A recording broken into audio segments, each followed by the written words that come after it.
روشنی میں چلے، روشنی میں چلے۔ ناظرین، پروگرام کلام کی روشنی میں ایک مرتبہ پھر آپ سب کی خدمت میں حاضر ہیں۔ ہم امید کرتے ہیں کہ آپ سب کو غزل الغزلات پر مبنی یہ سیریز پسند آ رہی ہے، اور خداوند کی بے حد شکر گزاری کرتے ہیں کہ ایک مرتبہ پھر ہمارے درمیان ہمارے معزز استاد پادری عزیز انور موجود ہیں، جو اس خوبصورت کتاب کے 5ویں اور 6ٹھے ابواب پر الہی تعلیم کو ہمارے ساتھ شیئر کریں گے۔ ہم پادری عزیز انور کے نہایت ممنون ہیں جنہوں نے اس کتاب پر دوبارہ سے بحث کو شروع کیا اور ہمیں اس قابل بنایا کہ ہم ادب کے نگینوں سے مزین الہی محبت کی داستان سے لطف اندوز ہو سکیں اور کلام مقدس کے رازوں پر سے پردہ اٹھا سکیں۔ سر، آج کے شو میں ہم آپ کو ویلکم کرتے ہیں۔ سر، پچھلی کچھ اقساط میں آپ نے مسیح کی 10 خوبیوں کے بارے میں فرمایا تھا، اور آج کے شو میں ہمارے پاس موقع ہوگا کہ ہم ان پر ادبی بحث جو ہے وہ کھل کر سکیں، تاکہ ہمارے جو نوجوان ہیں ان کی اردو بھی بہتر ہو سکے۔ سر، میں سب سے پہلے آپ سے یہ پوچھنا چاہوں گی کہ کچھ عرصہ پہلے مجھے ایک مفسر کو پڑھنے کا اتفاق ہوا، جو کہ اس خوبصورت کتاب سے خود بھی بہت زیادہ متاثر ہوتے ہوئے نظر آتے ہیں۔ وہ ایک جگہ بیان کرتے ہیں کہ ہمارے روحانی سفر میں ٹھہراؤ اور جمود بھی ضروری ہے، پہلی بات۔ دوسری بات کہ وہ کیا کہنا چاہتے ہیں۔ تیسری بات، اس کے ساتھ ہی موصوف دل کے جاگنے کا بھی ذکر کرتا ہے۔ یہ ساری باتیں غزل الغزلات کے 5ویں باب کی 2 سے 8ویں آیت میں نظر آتی ہیں۔ اس کے بارے میں بیان کیجیے۔ ہاں، بہت شکریہ بیٹا، آپ نے ایک تو مجھے خوشی ہوئی کہ آپ نے کسی کو پڑھا ہے۔ جی جی، یہ ایک اچھی بات ہے۔ دوسری بات، آپ نے جو 3 باتیں اس کتاب کے یا اس غزل الغزلات کے تعلق سے کی ہیں، جی، سب سے پہلی بات تو یہ ہے کہ روحانی زندگی میں سکوت تو ہو سکتا ہے، جمود نہیں ہو سکتا، ٹھہراؤ ہو سکتا ہے۔ جی، یعنی آپ ایک جگہ رک جاتے ہیں، ایک پڑاؤ آ جاتا ہے اور آپ رک جاتے ہیں، اور پھر آگے پیچھے اس کو دیکھ کے، اس کو انالائز کر کے، تحقیق کر کے پھر آپ آگے بڑھتے ہیں۔ جہاں تک بات ہے جمود کی یا سٹیگننٹ ہو جانے کی، جی، تو روحانی زندگی میں یا کسی بھی زندگی کے کسی کام میں جمود صحت مند رویہ نہیں ہے۔ اوکے، تو جب ہم اس کتاب کا مطالعہ کرتے ہیں تو وہ جو بھی موصوف ہیں انہوں نے ٹھیک کہا، لیکن جہاں تک بات جمود کی ہے، خدا کے کلام میں یا غزل الغزلات میں جمود نہیں ہے۔ صحیح، ہاں، ٹھہراؤ ہے۔ ٹھیک، اب ایک سفر جو ہے وہ 40 سال پہلے شروع ہوتا ہے، مصر کی غلامی سے باہر نکلنے کا، بالکل، اور 40 سال تک جاری رہتا ہے۔ اس میں کئی پڑاؤ ہیں لیکن کوئی جمود نہیں ہے۔ صحیح، اسی طرح مسیح خداوند نے 3.5 سال تک خدمت کی، ان کی زندگی میں جمود نہیں آیا۔ ہاں، پڑاؤ بے شمار ہیں، کبھی وہ گلیل میں ہیں، کبھی ناصرت میں ہیں، کبھی وہ زیتون کے پہاڑ پر ہیں، کبھی کہیں ہیں۔ اور جہاں تک رہی بات انسانی ذہن کی، جی، وہ روحانی اعتبار سے ہو یا کسی بھی مکتب فکر یا فلسفے کے اعتبار سے ہو، انسان ایک نقطۂ نظر کو بہت لمبے عرصے تک جاری رکھ ہی نہیں سکتا۔ اس کی وجہ یہ ہے کہ انسان کو خدا نے لامحدود ذہن، اور اگر لامحدود ذہن ہو تو پھر تو وہ سوچے۔ جب محدود ذہن ہے تو محدود ذہن اپنی حد میں رہ کر سوچے گا، اور جب وہ اپنی حد میں رہ کر سوچے گا تو پھر اس میں اگر ٹھہراؤ آ جاتا ہے تو وہ تو بالکل ایک جائز سی بات ہے، لیکن جمود نہیں آنا چاہیے، کیونکہ جہاں چیزیں جم جاتی ہیں، جہاں رک جاتی ہیں، پھر وہ ختم ہو جاتی ہیں۔ رہی بات دوسری کہ انہوں نے یہ کہا کہ جب ہم اس کے 5ویں باب کی 2 بات سے 8ویں آیت تک کا مطالعہ کرتے ہیں تو وہ دل کے جاگنے کی بات کرتے ہیں۔ میں سمجھتا ہوں کہ کسی بھی شخص کے لیے جو خدا کے کلام کا مطالعہ کرتا ہے، وہ اس پوری بائبل میں کہیں بھی جو خدا کے کلام کا مطالعہ کرتا ہے وہ الہام کا مطالعہ کرتا ہے۔ وہ وحی کا مطالعہ کرتا ہے، وہ خدا کے دم کا مطالعہ کرتا ہے۔ تو جب وہ وحی کا، الہام کا، دم کا، صحیفے کا مطالعہ کرتا ہے تو پھر خدا کے کلام میں، صحیفے میں یہ خوبی موجود ہے کہ وہ انسان کے دل کو روشن کر دیتی ہے۔ اسی لیے اس کو انگلش میں illumination کہتے ہیں، اور ہم اردو میں یا فارسی میں اسے تنویر کہتے ہیں، یہ کہتے ہیں کہ اس کا دل روشن ہو گیا۔ بائبل میں 2000 دفعہ خدا نے بات کی انسانوں سے پرانے عہد نامہ میں، اور 2000 دفعہ یہ باتیں ہوئیں۔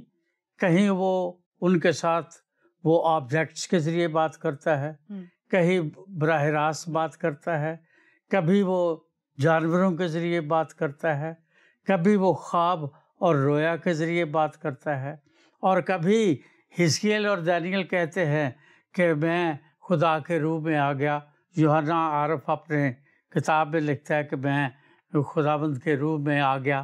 تو یہ جو روح میں آ جاتے ہیں لوگ، بیسیکلی یہی ہے کہ ان کا دل جو ہے وہ روشن ہو جاتا ہے۔ اس کو تنویر یا درخشندگی کہتے ہیں، الہام کی یا اپنا مذہبی زبان میں۔ تو جب دل درخشندہ ہو جاتا ہے یا اس میں تنویر آ جاتی ہے، تو یہ وہ تنویر ہے بیٹا بیسیکلی جو خدا نے انسان کے اندر رکھی ہے۔ میں امثال کی کتاب کے 20ویں باب کی 27ویں آیت میں لکھا ہے کہ آدمی کا ضمیر خداوند کا چراغ ہے۔ اب یہ چراغ جب جلے گا اوبیسلی وہ روشنی دے گا، تو جب روشنی دے گا تو اس روشنی کے بڑھنے گھٹنے میں بھی ایک کچھ ایسے عناصر ہیں جو شامل ہیں۔ اگر بدی یا دنیا داری یا دنیا کی دلچسپیاں یا انسان کی اپنی جو اس کی جسمانی جو ضروریات ہے، خواہشات ہے، جب وہ کسی شخص پر قبضہ کر لے گی، اس کے دل کے جو ضمیر کی جو روشنی ہے، ظاہر اس میں کمی آ جائے گی۔ جب وہ دور ہو جائے گی، جب وہ انسان توبہ کر لے گا اور پھر خداوند کے پاس آ جائے گا، تو وہ روشنی پھر بڑھ جائے گی۔ اور بائبل مقدس بھری پڑی ہے کہ داؤد بادشاہ جیسے شخص کو خدا کہتا ہے کہ مجھے ایک شخص مل گیا جو میرے دل کے موافق ہے۔ کب؟ جب وہ بھیڑ بکریاں چرا رہا ہے۔ جب وہ بادشاہ بن جاتا ہے، ہتی اوریا کی بیوی بتشبہ کو لے کر اس کے ساتھ وہ بدکاری کرتا ہے، تو پھر وہ جو ضمیر کا چراغ ہے وہ ٹمٹمانے لگتا ہے۔ پھر اس کو ناتن نبی آ کر بتاتا ہے، سمسون کو خدا کا پاکرو بتاتا ہے، ابراہیم کو خدا کا پاکرو بتاتا ہے، موسیٰ کو خدا کا پاکرو بتاتا ہے، شاگردوں کو پاکرو بتاتا ہے۔ مسیح یسوع نے خود لوگوں سے جب باتیں کی تو یہ ان مراحل سے وہ گزرا، کیونکہ وہ انسان تھا اور انسان ہے۔ وہ کامل خدا بھی ہے، ہمارا ایمان ہے، وہ کامل انسان بھی ہے، یہ ہمارے اعتقاد کا حصہ ہے۔ تو جہاں انسان ہے وہاں کمزوریاں ہیں، کیونکہ یسوع نے کہا یہ جسم کمزور ہے، بدن کمزور ہے۔ تو کمزور بدن کے لیے جو جمود کا لفظ ہے وہ میں سمجھتا ہوں ٹھیک نہیں ہے، جو یہاں ایسا دوسرے باب کی ہمیں 5ویں باب کی دوسری آیت سے نظر آتا ہے۔ یہاں لکھا ہے میں سوتی ہوں پر میرا دل جاگتا ہے۔ اس کو وقت نے، حالات نے، خواہشات نے، دنیا نے سلا دیا ہے، لیکن اس کا دل روشن ہے، اس کے اندر کی تنویر جاگتی ہے، کیونکہ وہ جب دیا روشن ہو جاتا ہے تو پھر خدا نہ کرے وہ بجھتا نہیں، وہ ٹمٹماتا ضرور ہے، روشنی کم ہو جاتی ہے، لوگ بے ضمیر ہو جاتے ہیں، ضمیر مر جاتے ہیں ایون، اور جب بے ضمیر ہو جاتے ہیں یا ضمیر سو جاتے ہیں، اردو کے محاوراتی زبان میں جب سو جاتے ہیں، جو مر جاتے ہیں، تو پھر جو کچھ بدی کے بانی آج کر رہے ہیں وہ آپ کو نظر آتا ہے۔ اور ماضی میں بھی یہی تھا کہ لوگوں نے انسانوں کی کھوپڑیوں کے مینار کھڑے کر دیے کیونکہ ضمیر مر گیا تھا۔ لیکن جب ضمیر زندہ ہے تو پھر ایک شخص گزر رہا ہے راستے میں کسی کو پڑا ہوا دیکھتا ہے وہ اس کے زخموں پر پٹیاں بھی باندھتا ہے، زخموں پر پٹیاں بھی باندھتا ہے، اس کے وہ گدھے پر بھی سوار کرتا ہے، اس کو ہاسپٹل بھی لے کر جاتا ہے، اس کا بل بھی پے کرتا ہے کیونکہ ضمیر جاگ رہا ہے۔ تو یہ جو ہے وہ یہ جو شولمیت ہے وہ کہہ رہی ہے کہ میں سوتی ہوں پر میرا دل جاگتا ہے، میرے محبوب کی آواز جو کھٹکھٹاتا اور کہتا ہے میرے لیے دروازہ کھول، میری محبوبہ، میری پیاری، میری کبوتری، میری پاکیزہ، کیونکہ میرا سر شبنم سے تر ہے اور میری زلفیں رات کی بوندوں سے بھری ہے۔ یہ ایک خوبصورت پہرا ہے، ایک شاہپارہ کہے آپ اسے، جس میں بے شمار صنعتوں کو، استعاراتی زبان کو یا تشبیہی زبان کو استعمال کیا گیا ہے۔ اس نے کہا میں سوتی ہوں میرا دل جاگتا ہے، یہ بھی ایک استعارہ ہے، ایک تشبیہ کے طور پر وہ استعمال کر رہی ہے اپنے اندر کی حالت کو، باطن کی حالت کو۔ اور پھر وہ کہتے ہیں میرے محبوب کی آواز ہے جو کھٹکھٹاتا اور کہتا ہے، یہ اس کا تصور ہے، یہ اس کی امیجنیشن ہے، اس کو لگتا ہے کہ میرا محبوب دروازے پر ہے، کیونکہ اگر محبوب بنفس نفیس وہاں ہے تو پھر وہ یہ نہیں کہے گی کہ میں سوتی ہوں پر میرا دل جاگتا ہے۔ اور بائبل مقدس میں جگہ جگہ یہ لکھا ہے، ایون مکاشفہ میں بھی لکھا ہے، پیدائش میں بھی لکھا ہے کہ خدا بنی نوع انسان کے پاس آتا ہے، خود آتا ہے، مسیح یسوع انسان کے پاس خود آتا ہے، روح القدس خدا کے جو روح القدس کے طور پر انسان کے پاس خود آتا ہے اور وہ اس کو کھٹکھٹاتا ہے کہ میرے لیے دروازہ کھول، اور وہ اپنی محبوبہ سے بات کرتا ہے، کیونکہ لکھا ہے کہ خدا انسان سے یا جہان سے پیار کرتا ہے۔ پہلا یوحنا اس کا 4 باب اس کی 16ویں آیت میں لکھا ہے خدا محبت ہے، اور چونکہ وہ محبت ہے تو یہ اس کی محبت کا تقاضا ہے کہ محبوبہ جیسی بھی ہے، جیسی بھی ہے، وہ اس کے پاس ضرور آتا ہے اور اس کے ساتھ اپنے تعلقات کو ختم نہیں کرتا۔ تیسری بات آپ نے پوچھی تھی، کیا تھی؟ کہ خدا کے کلام کے مطابق وہ جو دل کی درخشندگی ہے یا تنویر ہے، جو روشنی ہے، وہ کس طرح ہم ان 5 آیات میں یا 8 آیات میں دیکھتے ہیں۔ اس میں ضروری بات یہ ہے کہ وہ کہتی ہے کہ اس کا محبوب کہتا ہے میرا سر شبنم سے تر ہے، یعنی رات گزر گئی ہے، میں نے انتظار کیا ہے۔ انتظار جو ہے اس کو لوگ اکثر بڑے عام سے معنوں میں یا سطحی معنوں میں لیتے ہیں۔ میں سمجھتا ہوں کہ بائبل جس انتظار کی بات کرتی ہے وہ انتظار انسان کرے یا خدا کرے، جس شخص کی زندگی میں محبت نہیں ہے وہ شخص انتظار نہیں کر سکتا، اور جو محبت کے ساتھ انتظار کرتا ہے، یہ انتظار کی خوبی یہ ہے کہ جو منتظر شخص ہے، جو انتظار کرنے والا شخص ہے، وہ ساری حدوں سے باہر آ جاتا ہے، ساری حدیں ختم ہو جاتی ہیں، اس کو کسی کی آواز سنائی نہیں دیتی، کسی کا کوئی قانون یاد نہیں رہتا، کسی کی کوئی بات یاد نہیں رہتی، اس کو صرف یہ ہے کہ کوئی میرا منتظر ہے اور میں نے وہاں جانا ہے۔ صرف ایک انتظار ایسی خوبی ہے جو خدا نے انسان کی نفسیات میں رکھی ہے کہ جس میں وہ تمام قیود سے، تمام حدوں سے بعید ہو جاتا ہے۔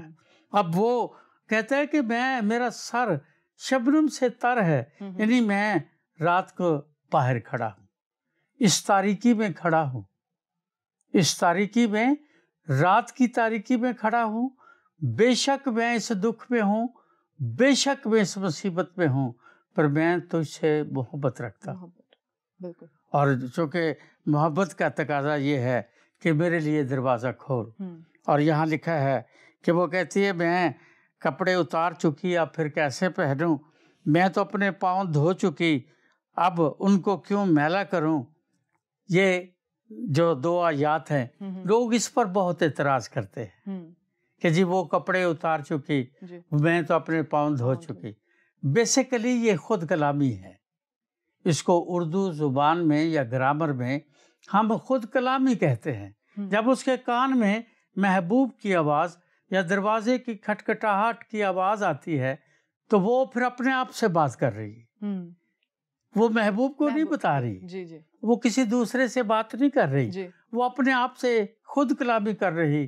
اب میں نے کپڑے اتار لیے ہیں، مطلب میں نے اتنا انتظار کیا ہے، اتنا انتظار کیا ہے کہ اب یہ نہیں آیا، اب میں نے کپڑے اتار لیے ہیں، پاؤں دھو لیے ہیں، اب یہ آ گیا ہے، اب میں دوبارہ کیسے پہنوں؟ تو یہ بالکل سچ ہے کہ جب کوئی شخص انتظار کی حد تک، اس حد تک چلا جاتا ہے انتظار میں، تو پھر اس کے لیے وصل کی گھڑیاں کوئی معنی نہیں رکھتی، اس کے لیے پھر کوئی اور لذت کوئی معنی نہیں رکھتی، اس لیے وہ اس انتظار میں ہی اپنی زندگی کو گزارنا چاہتی ہے۔ وہ ہے نا، کسی شاعر نے کہا ہے کہ دل دیا یہ اعتبار کی حد تھی، جان دی یہ پیار کی حد تھی، مر گیا اور کھلی رہی آنکھیں یہ تیرے انتظار کی حد تھی۔ اب وہ یہ کہہ رہی کہ تیرے انتظار کی حد تھی، کھلی رہی آنکھیں، سوتی ہوں پر دل جاگتا ہے۔ ممکن نہیں ہے کہ ایک شخص سو جائے اور اس کی آنکھیں کھلی بھی نہ ہوں اور وہ پھر بھی منتظر ہو، یہ نہیں ہو سکتا۔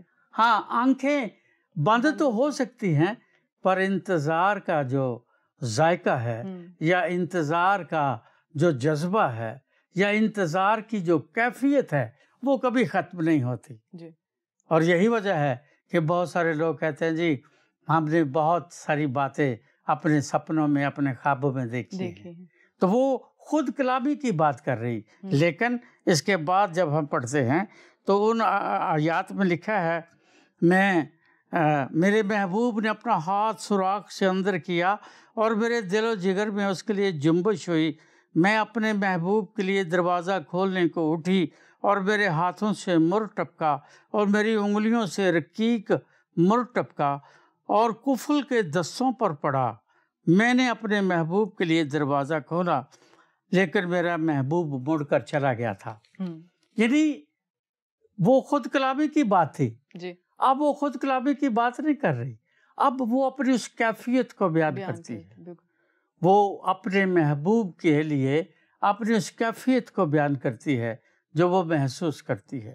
اور وہ محسوس کیا کرتی ہے کہ اس نے ہاتھ سوراخ ڈالا، اس کا مطلب وہ وہیں کھڑا ہے، وہ حاضر ہے، وہ موجود ہے۔ اور جب اس نے ہاتھ وہاں سے ڈالا تو اس کی انگلیوں سے رقیق مر ٹپکا۔ مر ایک گوند ہے جو ایک جھاڑی دار پودے کو لگتی ہے، وہ جھاڑی دار پودا اس سے بڑا نہیں ہوتا، اس کی یہ گوند ہے، یا اس کا کہہ لیں جب وہ پک جاتا ہے تو پسینہ ہے، اس کو اکٹھا کر لیتے ہیں، اکٹھا کر کے پھر اس کے بعد میں وہ اس کے فلٹرائزیشن سے گزرتا ہے یا عمل تقطیر سے گزرتا ہے۔ تو آج بھی مر جو ہے وہ دنیا میں ایک بے انتہا قیمتی خوشبو ہے یا عطر ہے۔ یسوع کی لاش پر بھی ملا گیا، یوسف اور متیہ نے اس کو ملا۔ یہ خوشبو جو ہے بیسیکلی محبوب کے ہاتھ اندر کرنے سے جو رقیق مر ٹپکا ہے، بیسیکلی وہ خداوند یسوع مسیح کی وہ نبوت ہے جس نبوت کے لیے مجوسی نے کہا کہ تیری جان بھی چھٹ جائے گی، اس لیے میں مر لایا ہوں۔ اور مر جو ہے وہ نبوت کی خوشبو ہے، وہ اس کے محبوب کی نبوت ہے جو صدیوں سے ہے اور جس کے لیے وہ بےتاب ہے۔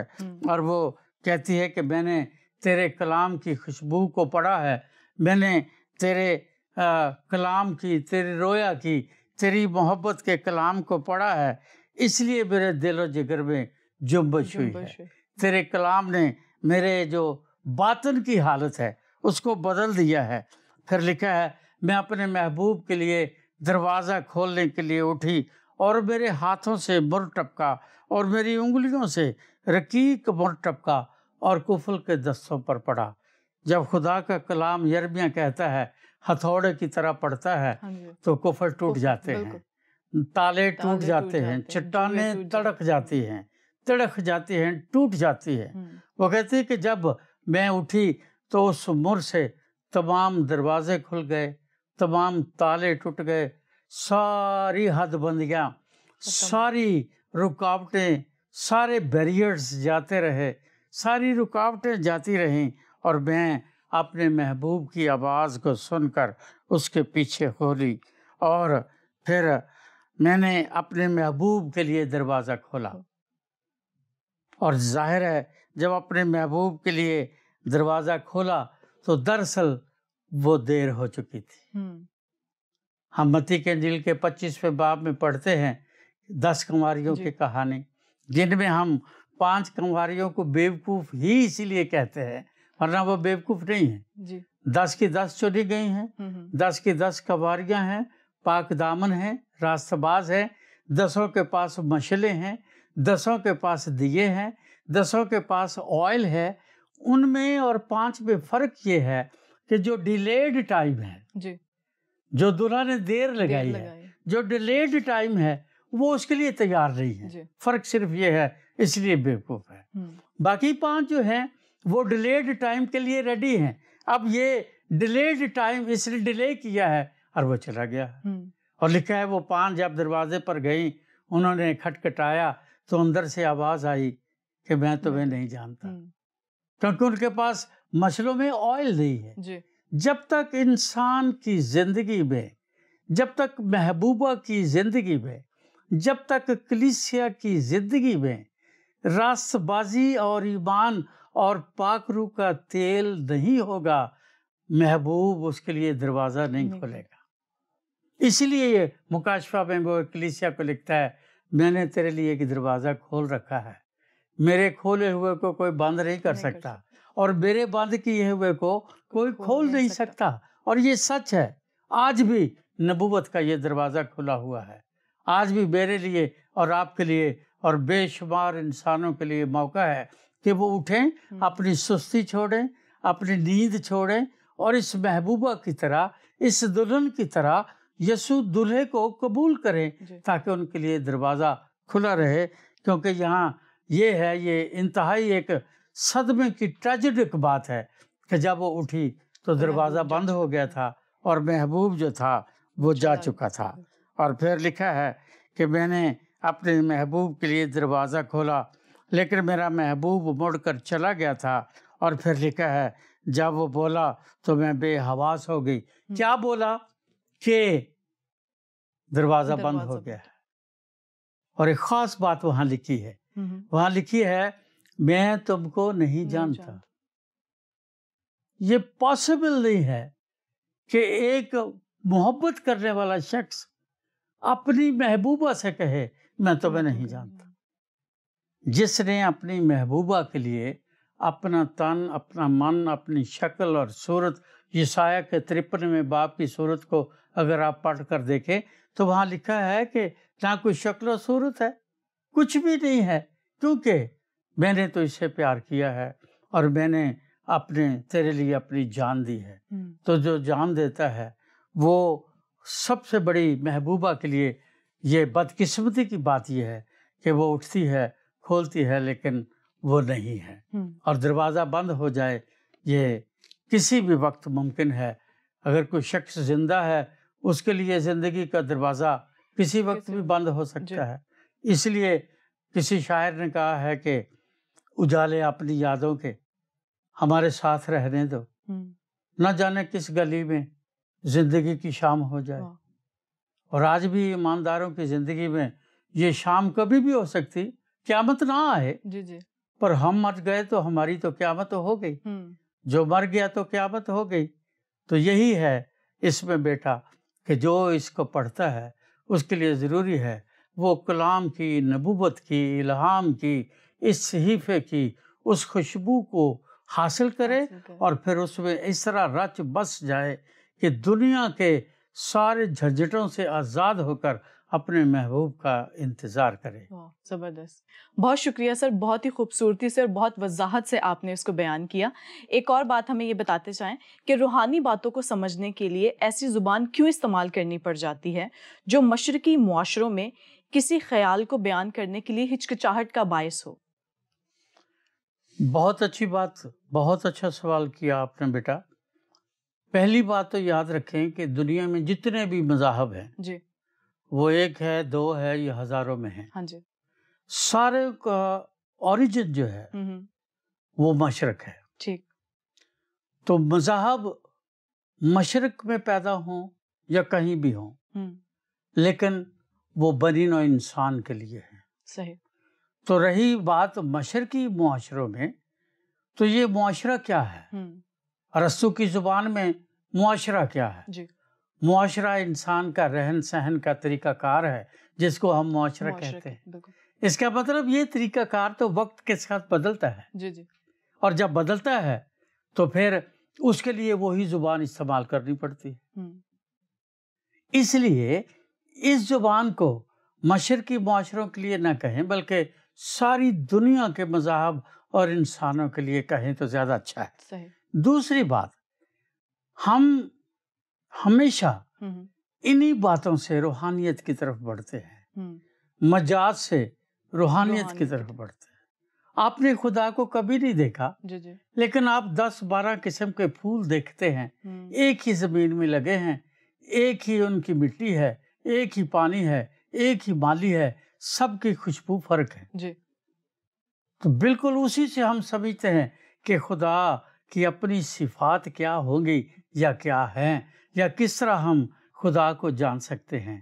کیونکہ مسیح یسوع نے کہا کہ خدا کو کبھی کسی نے نہیں جانا, صرف وہ جان سکتا ہے جس پر بیٹا اسے ظاہر کرتا ہے. جی. اور چونکہ مسیح یسوع دلہا ہے, مسیح یسوع اس غزل الغزلات کا ایک ہیرو ہے, ایک ٹرینڈ سیٹر ہے, ایک ماڈل میں نہیں کہتا, ٹرینڈ سیٹر ہے. تو اس لیے وہ زبان استعمال کی گئی ہے جس زبان کو انسان سمجھتا ہے, کیونکہ انسان خدا سے جب بات کرتا ہے تو اپنی زبان میں کرتا ہے, اور جب خدا انسان سے بات کرتا ہے تو وہ خدا انسان سے اس زبان میں بات کرتا ہے جس زبان کو انسان سمجھتا ہے. بالکل. اس لیے یہ زبان استعمال کی گئی ہے اس کتاب میں, تاکہ ہم خدا کی اس قدرت کو, اس کے الہام کو, اس کے اختیار کو, اس کی محبت کی گہرائی کو ایزیلی جان سکیں جو ہماری آنکھوں کے سامنے ہے, تاکہ اس سے ہم پھر اس حقیقت کی طرف بڑھ سکیں. صحیح. بہت شکریہ سر اس خوبصورت میسج کے لیے جو آپ نے ہمارے ساتھ اور ہمارے آڈینس کے ساتھ شیئر کیا. اسی کے ساتھ ساتھ ہمارے وہ ناظرین جو ہمیں اس وقت دیکھ رہے ہیں, آپ سب کا بھی بہت شکریہ جو آپ اتنا ہمیں پیار دیتے ہیں اور بہت شوق سے اس پروگرام کو دیکھتے ہیں. اسی طرح سے مسیح کی محبت میں آگے بڑھتے رہیے, خوش رہیے, آباد رہیے اور ایک دوسرے کے لیے بلیسنگ کا وسیلہ بنیے. ہمیں اجازت دیجیے, دیکھتے رہیے پروگرام کلام کی روشنی. آؤ ہم خداوند کی روشنی میں چلے.